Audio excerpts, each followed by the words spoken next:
Selamat siang. Pada kesempatan kali ini saya akan membawakan materi Hukum Perburuan seri 1 dengan tema pembangunan ketenagakerjaan.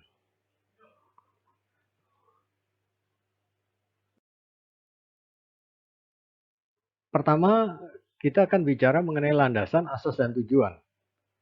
Ya, bahwa landasan pembangunan ketenagakerjaan di Indonesia adalah Pancasila dan Undang-Undang Dasar 1945 berdasarkan pasal 2 Undang-Undang Ketenagakerjaan. Ya, dilaksanakan untuk meningkatkan harkat, martabat, dan harga diri pekerja dalam rangka pembangunan manusia Indonesia seutuhnya dan mewujudkan masyarakat sejahtera, adil, makmur, merata, baik material maupun spiritual.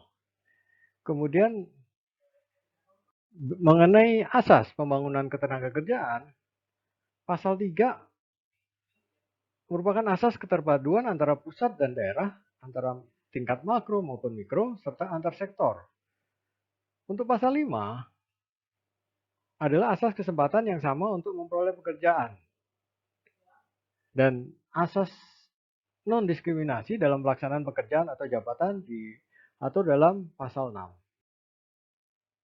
Selanjutnya, dalam tujuan pembangunan ketenagakerjaan mencakup aspek pemberdayaan tenaga kerja, pelindungan tenaga kerja, kesejahteraan tenaga kerja, pemerataan kerja, dan mewujudkan masyarakat adil dan sejahtera.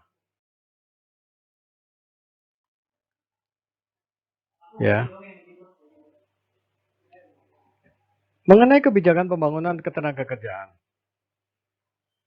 bahwa berdasarkan pasal 27 ayat 2 Undang-Undang Dasar 1945, tiap warga negara berhak atas pekerjaan dan penghasilan yang layak bagi kemanusiaan.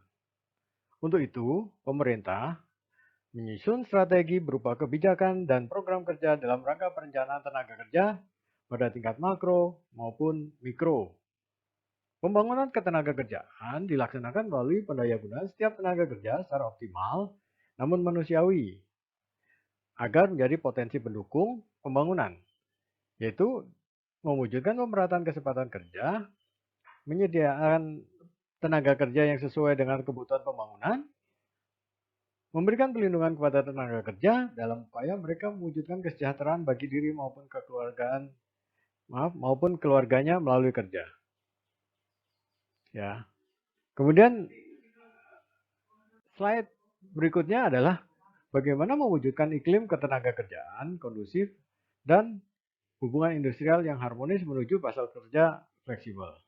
Dalam hal ini ada 4 aspek yang dibicarakan, yaitu bagaimana menyempurnakan aturan ketenagakerjaan untuk mendukung era digitalisasi dan pasar kerja fleksibel. Kemudian menciptakan hubungan industrial yang harmonis berupa peningkatan dialog sosial, perkuatan penyusunan syarat kerja, peningkatan kemampuan dan penyelesaian perselisihan hubungan industrial. Yang ketiga, memperkuat peningkatan kepatuhan secara mandiri, private compliance inisiatif, memperluas cakupan pemantauan skema pelindungan sosial bagi tenaga kerja formal dan informal. Ya, lalu kita kenal kebijakan dan strategi program Kemnaker. Ya, ada 6 aspek dalam kebijakan dan strategi program Kemnaker. 1. Mengembangkan sistem pelatihan kerja dengan mekanisme blended training. Selanjutnya, gerakan masifikasi wajib lapor ketenagakerjaan perusahaan secara online. Kemudian memaksimalkan semua sumber daya untuk penempatan tenaga kerja. Peningkatan intensitas dan kualitas sosial, perluasan kesempatan kerja dan wirausaha sebagai program recovery, dan dari sisi UMKM koperasi, stimulus daya beli produk UMKM koperasi dengan melakukan penciptaan terintegrasi, serta fasilitasi kerjasama wirausaha dengan dunia usaha dan dunia industri. Sedangkan dari SDM, pembangunan SDM merupakan kunci, dimulai dari kesehatan ibu dan anak sehat, perhatian pada diaspora, vocational training, manajemen talenta Indonesia. Kalau kita bicara RTKN 2020, Ya, ini terbagi dari dua aspek, yaitu dinamika ketenaga kerjaannya dan dinamika usahanya sendiri. Dinamika ketenaga kerjaan mencakup persediaan tenaga kerja, kebutuhan tenaga kerja, masalah pengangguran, ada kesempatan kerja, produktivitas tenaga kerja, kebijakan dan program pelatihan, penempatan, hubungan industrial, pengawasan tenaga kerja, dan jaminan sosial tenaga kerja. Dari aspek dinamika usaha, diperhatikan adalah globalisasi, ekonomi digital, disrupsi teknologi, dan bonus demografi. Dari dua aspek ini kemudian direncanakan tujuan pembangunan tenaga kerja adalah satu dengan pendaya gunaan angkatan kerja, kemudian pemerataan kesempatan kerja, perlindungan tenaga kerja, kesejahteraan pekerja dan keluarga. Dan beberapa langkah strategis yang dilakukan pemerintah adalah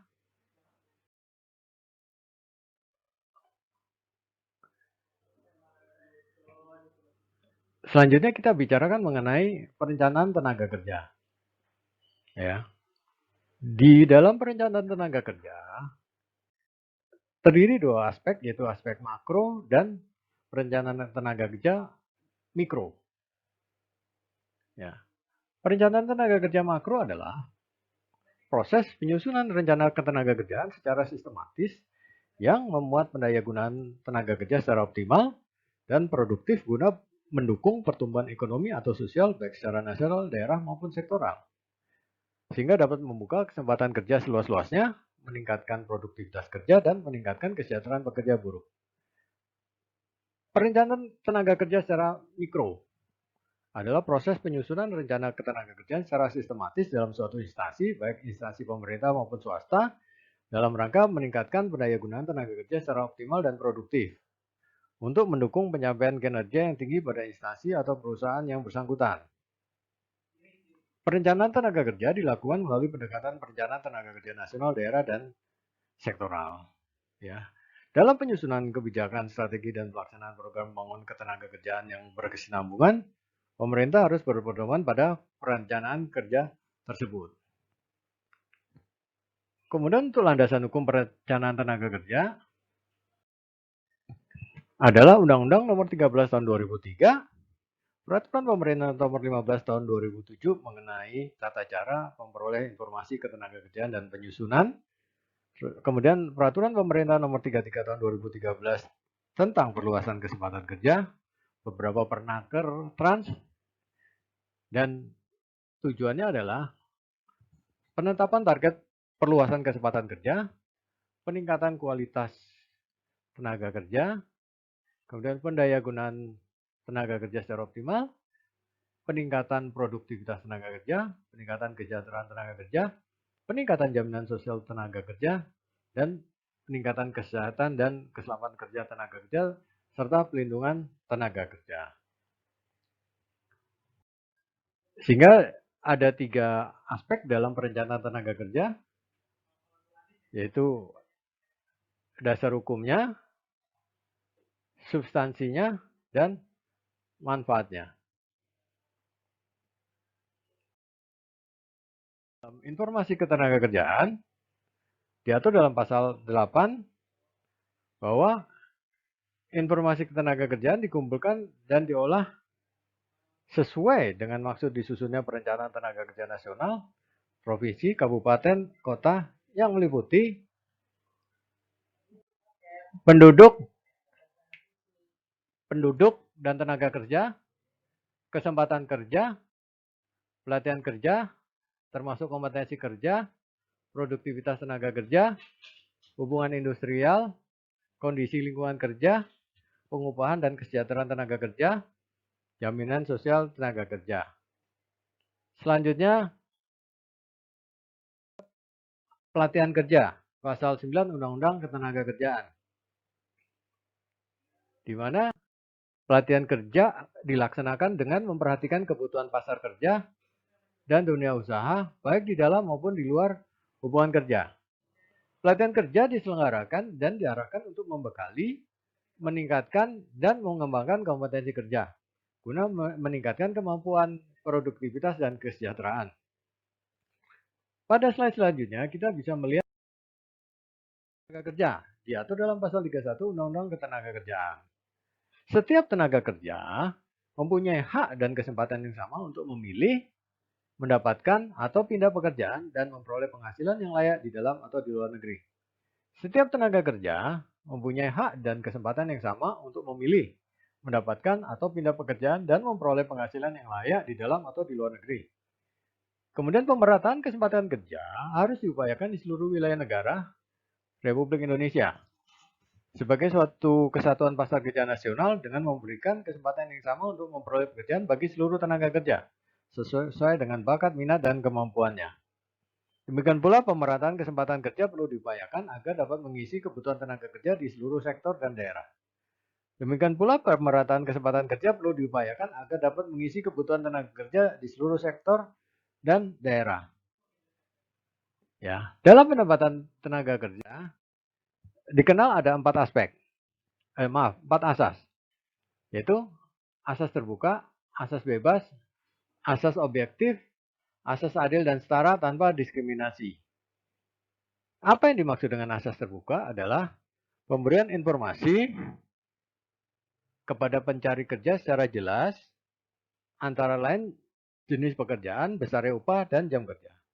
Hal ini diperlukan untuk melindungi pekerja buruh serta untuk menghindari terjadinya perselisihan setelah tenaga kerja ditempatkan.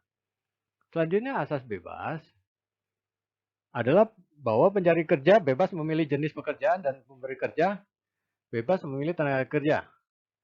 Sehingga tidak dibenarkan pencari kerja dipaksa untuk menerima suatu pekerjaan dan pemberi kerja tidak dibenarkan dipaksa untuk menerima tenaga kerja yang ditawarkan. Ya, selanjutnya kita akan bicara mengenai asas objektif.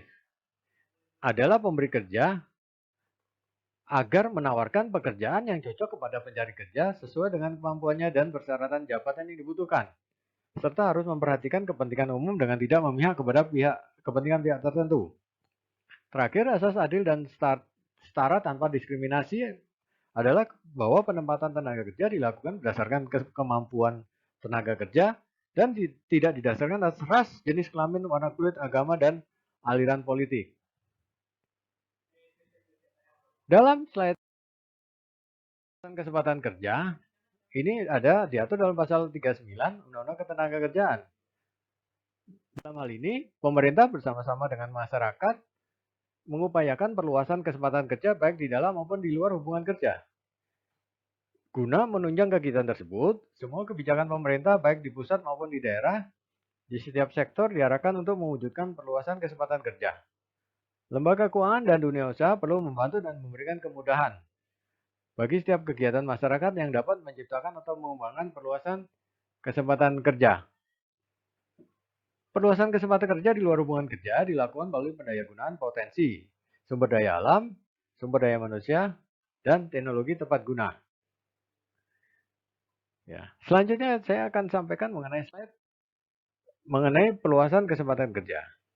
Yaitu di sini kita bisa melihat kawasan ekonomi khusus, bagaimana kesiapan daerah memanfaatkan kawasan ekonomi khusus ini tersebar dari mulai Kabupaten Simalungun Sumatera Utara, ada Aceh Utara, Lok Sumawe Aceh, hingga ke Indonesia bagian timur, di Sorong, Papua Barat, kegiatan utama industri pengolahan nikel, industri pengolahan kelapa sawit, dan segala macam.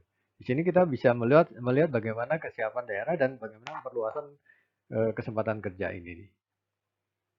Dalam melakukan pembangunan ketenagakerjaan tentunya diperlukan tenaga kerja. Diatur dalam pasal 173 sampai 181. Ya, ada 2 aspek dalam pengawasan dan pembinaan tenaga kerja ini adalah aspek pembinaan dan aspek pengawasan. Pembinaan adalah kegiatan yang dilakukan untuk meningkatkan dan mengembangkan semua kegiatan yang berhubungan dengan ketenagakerjaan. Sedangkan pengawasan adalah sistem pengawasan ketenagakerjaan yang berfungsi untuk satu, mengawasi pelaksanaan ketentuan hukum mengenai ketenagakerjaan, memberikan penerangan teknis serta nasihat kepada pengusaha dan tenaga kerja tentang hal-hal yang dapat menjamin pelaksanaan. Terima kasih telah menyaksikan video hukum perburuan seri 1 Pembangunan Ketenagakerjaan.